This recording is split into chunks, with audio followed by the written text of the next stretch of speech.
What's up guys? I have discovered again a red and brown na may halo siyang itim. Red, brown and black.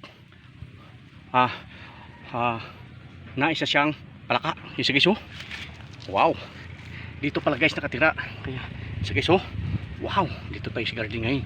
Red and brown na may black. Na maliit pa siya guys, baby pa siya. Dito kasi tayo guys, nalangalamig yan siya guys oh. Yan siya guys oh, red, brown, may batak-batak na, batik-batik na kulay pula. Yan siya guys, makita nyo guys oh, yan. Wow, it's amazing. Bibihira ito guys, actually guys nakatira talaga ito sa mga rainforest, mga malalaking gubat. Yan siya guys no, malamig kasi dito kaya dito na garden tayo ngayon. It's amazing. Yan siya guys oh, it's the first time, 2 times na guys. Actually guys, 3 times na nakakita ako nito noon sa Bulkan, Kalaon, no, ako sinasama ng aking grandpa. And then may nakita rin ako sa garden sa harap ng aking bahay. At then, oops, so guys,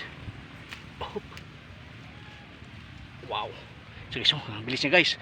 Wow, it's amazing. Sobrang ilap ito guys. Kaya talagang hinanap natin, naglinis kasi tayo dito. Wow, yung mga garden natin guys, malalaki na yung gabi natin. What's up dyan? Kaway-kaway naman. Yes guys, so it's amazing guys no, na itong frog na ito, yung palaka na to guys, is bibihira ito makita.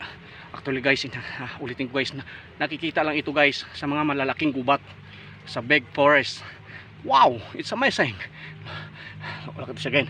Sobrang ilap niya siya guys. Siya guys no, pibintawan natin siya, sobrang tatalon ka agad. Yan siya guys oh.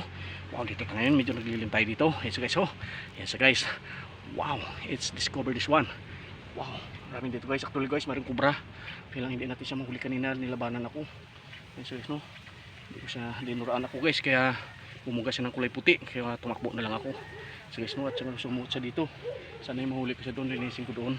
May malaki pang sawa. So guys no, so hindi tayo kailangan magkumpanti dito kasi nga maraming pala nakatira yung kubra. So guys no, ayan so guys no, ito guys is brown muna. Ay mahuli ko yun at ma-share ko sa inyo. So guys no, ito guys yung ating kung ngayon sa inyo, ating sharing techniques, the red, brown and black na frog. Ayan guys, kita ko sa inyo guys, tatalo na ito. So, kita nyo, yan siya guys oh, wow, it's amazing. Yes guys, so guys, nung pabayaan na lang rin guys kasi nga nainitan siya. Oh, amazing. Yan siya guys oh, ito guys yung ang tunit ngayon here in the Philippines, red, black and brown frog. It's amazing. We must discover this one.